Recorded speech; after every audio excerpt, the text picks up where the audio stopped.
Kimberly Bello barely looked up as she stepped out of the elevator. It was the kind of tiredness that sleep didn't fix. The hallway was too quiet, too polished, too perfect, like everything else about the weekend waiting for her. Her heels softened against the carpet as she walked, one hand holding her phone, the other gripping the key card the front desk had just given her. Her mother had already sent 3 messages. Daniel had sent one. Get some rest. Big day tomorrow. She stopped at the door, exhaled slowly, and slid the card into the lock. A green light flashed. The door opened. At first, she thought the room was empty. Then she saw him. A man stood near the window in the dim gold light, frozen in place, a photograph loose in one hand. He looked at her like he knew her. Not the way strangers sometimes do, but like he had been bracing for a ghost, and she had walked in instead. Kimberly's breath caught.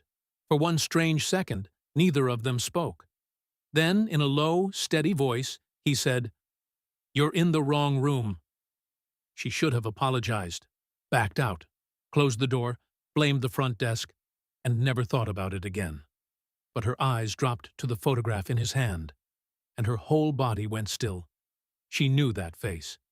It was Daniel's father, not younger by much, not from some old family portrait, the same sharp eyes, the same cold smile she had seen across dinner tables, engagement plans, and every polished conversation that somehow made her feel smaller than she could explain.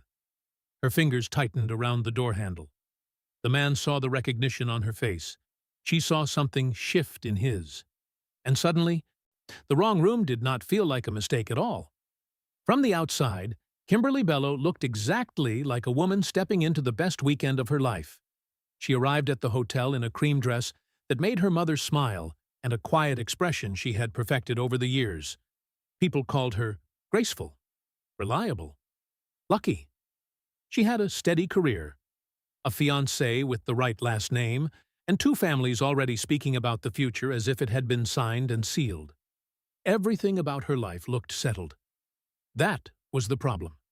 Nothing was falling apart. Nothing was obviously wrong. And still, somewhere deep inside her, something had been sinking for a long time. She felt it in small moments no one else noticed, in the way her smile always arrived a second too late, in the way Daniel spoke about their future like it was a plan they had both written when really she had only agreed line by line, in the way everyone around her seemed more excited about her life than she was. By the time she reached the hotel, she was already carrying that quiet heaviness in her chest, the kind that had no name, which made it harder to fight. She told herself she was just tired, overwhelmed, emotional. Brides-to-be were allowed that much. But then there was the wrong room, and Austin Wagner, just 30 seconds in a doorway, and something she had spent years pressing down shifted loose inside her. It wasn't only the photograph in his hand. It wasn't only the strange look in his eyes, like he recognized a truth she had not spoken out loud. It was the feeling that followed her after she stepped back into the hallway. As if, for the first time in a very long time, a closed door inside her had quietly opened. Kimberly stood frozen in the doorway, her fingers still wrapped around the handle as if letting go would make the moment real. The man near the window did not move closer. He only watched her with a quiet kind of caution, like he had learned the hard way not to rush anything fragile. In the soft light, she could see more of him now. Tired eyes, unshaven jaw, a stillness that did not feel calm so much as controlled. "I'm sorry," she said, though the words came out thin. "They must have given me the wrong key." He gave a small nod. "Looks that way." She should have left then. It would have been simple. One awkward mistake, one strange story to laugh about later.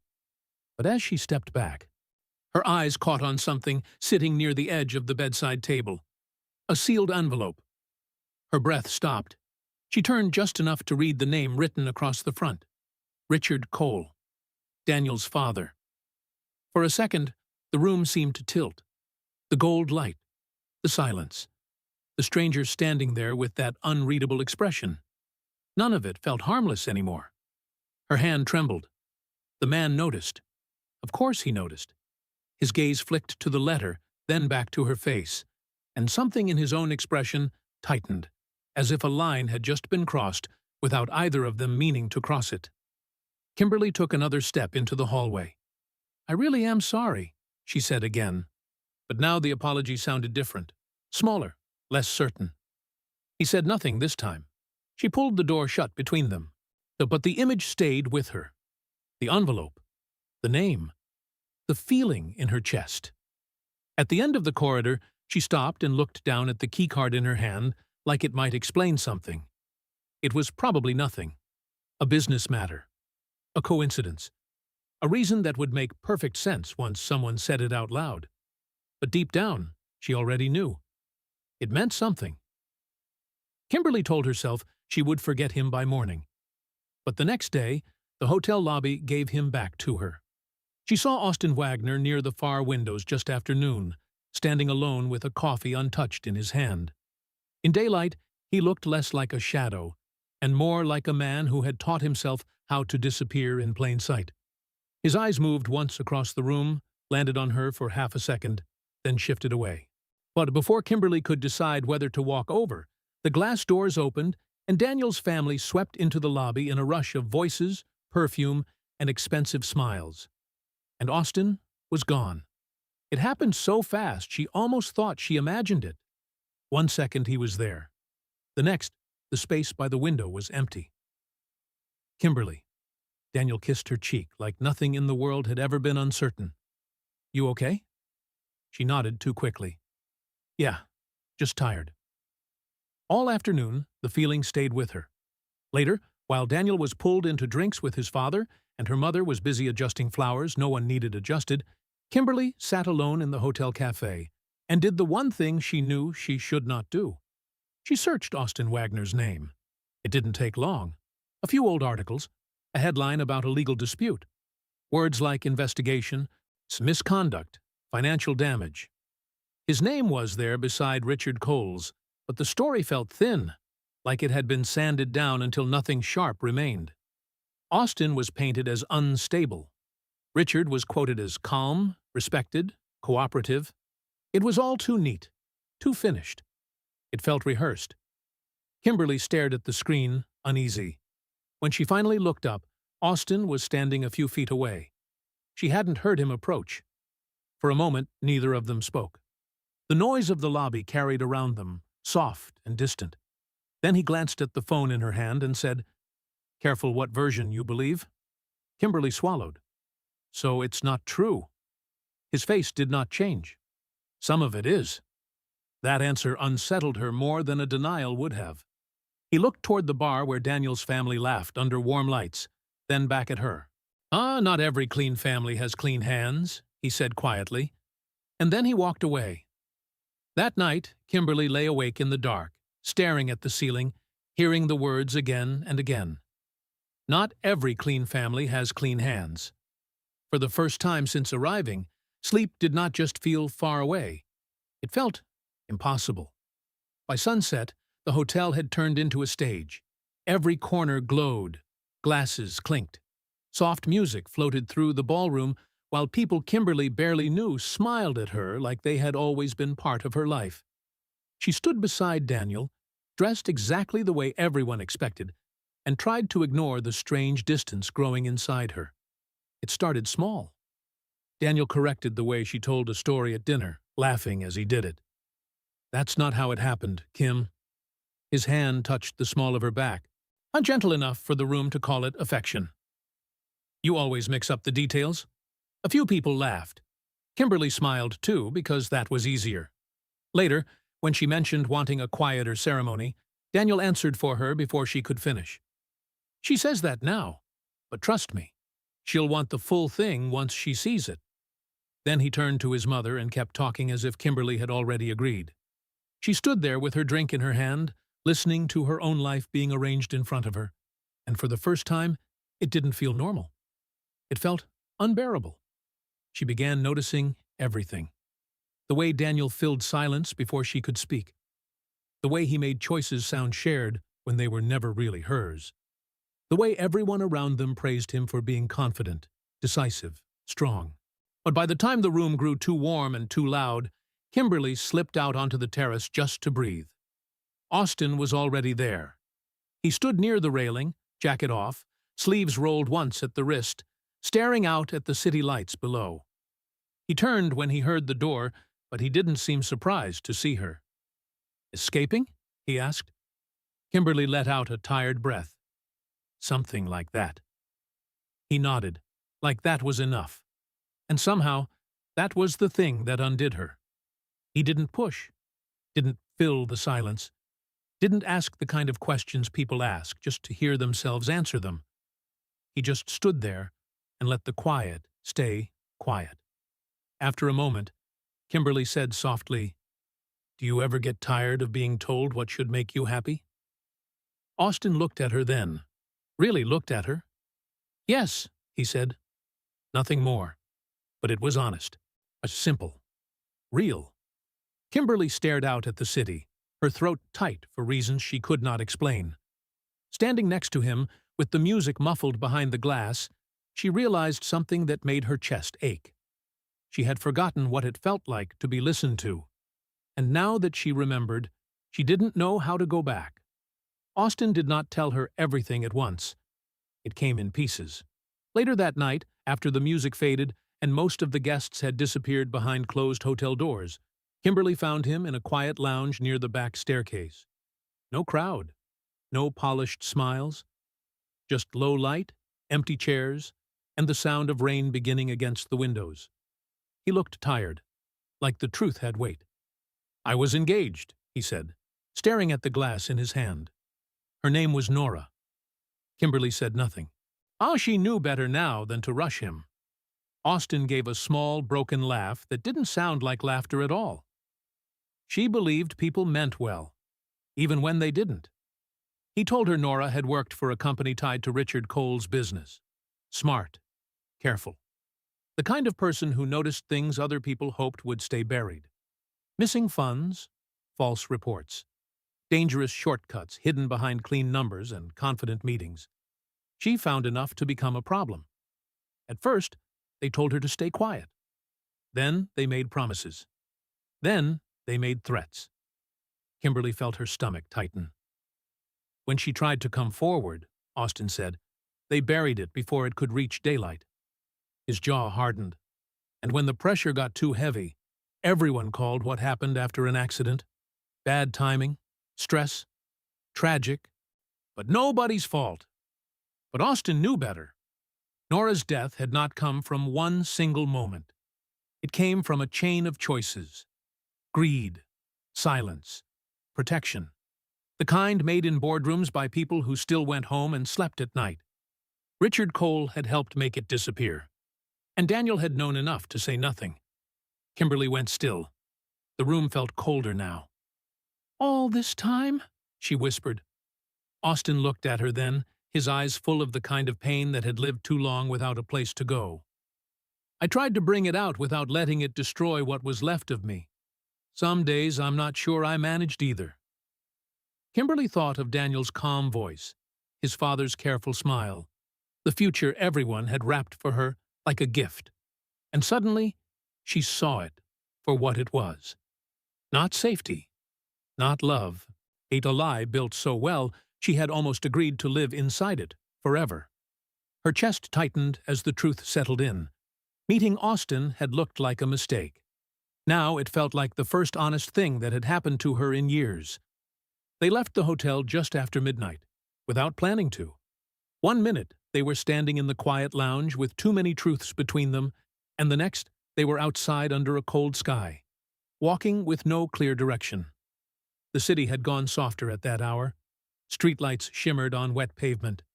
Cars passed now and then. Somewhere in the distance, music spilled out of a bar and faded just as quickly. For the first time all weekend, Kimberly felt like she could breathe.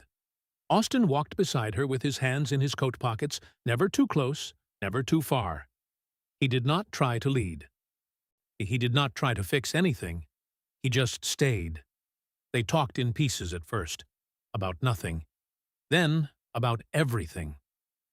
Kimberly told him how she had spent years becoming easy to love, easy to approve of, easy to fit into the lives other people imagined for her.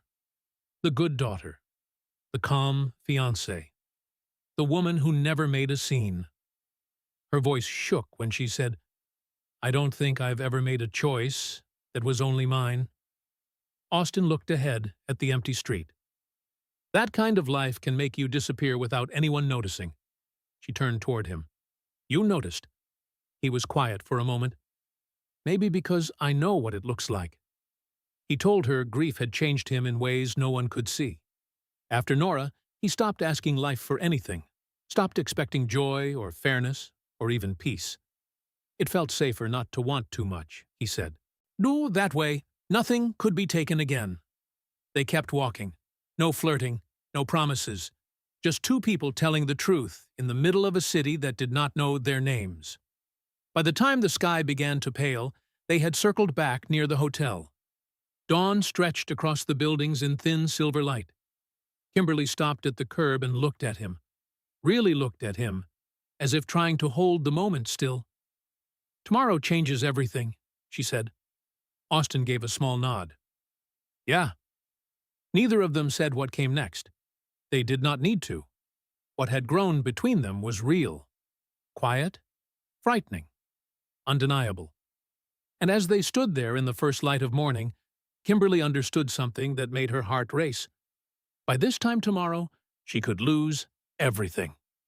And for the first time in her life, that thought did not feel like the worst thing. The ballroom looked beautiful in the way expensive things often do. Soft lights glowed against crystal glassware. Flowers spilled over every table. A string quartet played near the back while guests lifted phones and champagne flutes, smiling like they were watching the beginning of something perfect. Kimberly stood beside Daniel in a pale dress that suddenly felt like it belonged to someone else.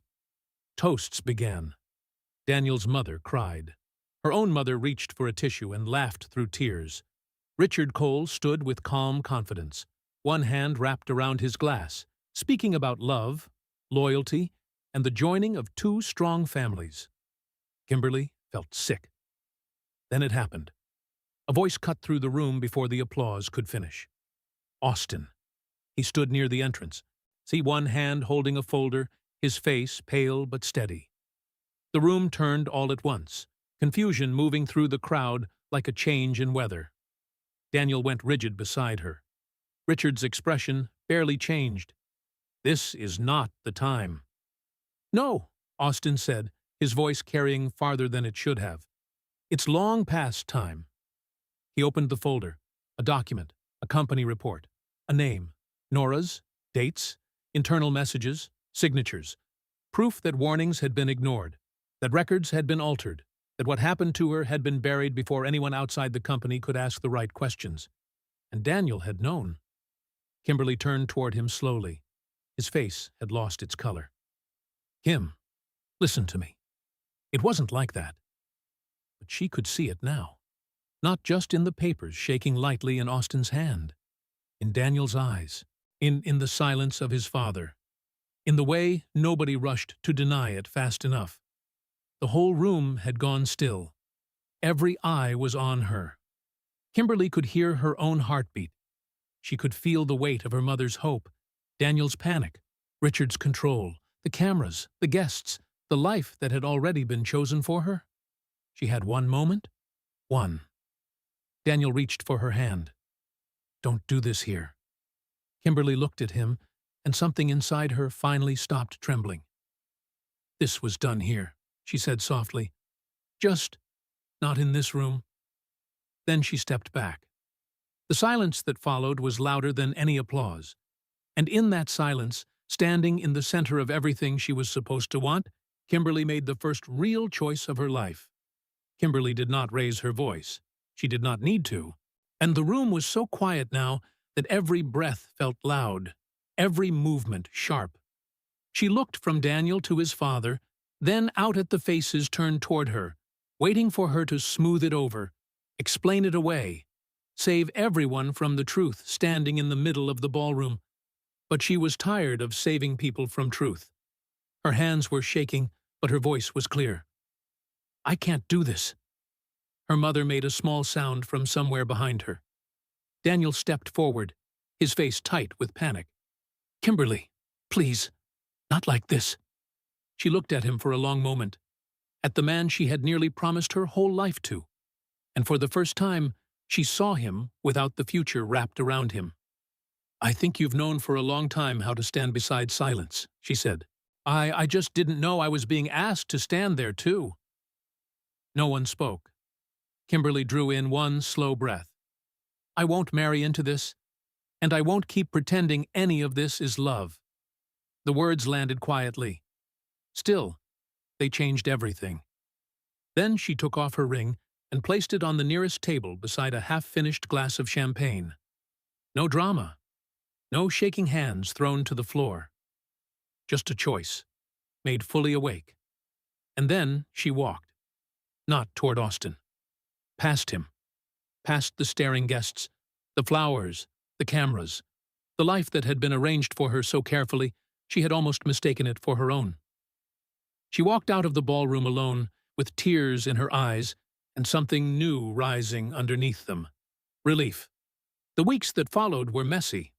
There were calls she did not answer, headlines she refused to read, the long mornings where silence felt strange but honest. She moved into a smaller apartment, cut her hair, started saying no without explaining why. Little by little, her life began to sound like her own voice. When she finally found Austin again, it was on a quiet afternoon with no witnesses and no broken pieces left to hide behind. He opened the door, and for a second, neither of them spoke. Then he smiled, small and real. Kimberly smiled back. This time, there was no wrong room, no fear, no borrowed future waiting behind her. Just a door. And this time, she opened the right one. Weeks turned into months, and the world kept moving. The scandal around Richard Cole did not disappear quietly. There were investigations, statements, people suddenly pretending they had always cared about the truth. Daniel called more than once at first, then less, and then not at all. Kimberly never called back. For a while, the silence felt strange. Then it started to feel like peace. She learned how to live without asking for permission. She chose small things first. What to wear, where to go, what kind of mornings she wanted. Then bigger things followed. She left the job she had stayed in only because it looked safe. She started work that mattered to her, even if it came with less certainty. For the first time, her life was no longer arranged to be admired from the outside. It was built to be lived from the inside. That changed everything. Austin stayed a quiet part of her life at first. No rushed promises, no dramatic vows, just honest conversations, long walks, and the kind of presence that never asked her to become smaller. He was healing too. Some grief never fully leaves, but it changes shape when it is finally allowed into the light. Slowly, he stopped speaking about the future like it belonged to other people. One rainy evening, months later, Kimberly stood outside his apartment holding a paper bag with takeout growing cold in her hands. He opened the door, smiling before he even said her name. She looked at him, then at the warm light behind him. Funny, she thought, how one wrong door had once broken her life open, and how every right thing had come after. Austin stepped aside, and Kimberly walked in. Not rescued, not lost, not waiting to be chosen. Chosen already, by herself. What Kimberly learned was simple, but painful. A life can look perfect on the outside, and still be completely wrong for you. Also, that not every open door is meant for you, and not every wrong turn is really a mistake. Or sometimes, the moment that ruins your plan is the moment that saves your life. And maybe that is the real lesson in all of this. Listen to what your spirit keeps trying to tell you. If this story touched you in any way, take a moment and ask yourself, have you ever stayed in something just because it looked right to everyone else? And if you have, what would it mean to finally choose yourself? Let me know in the comments. And if you want more emotional, powerful stories like this, don't forget to like, subscribe, and turn on notifications for the next one.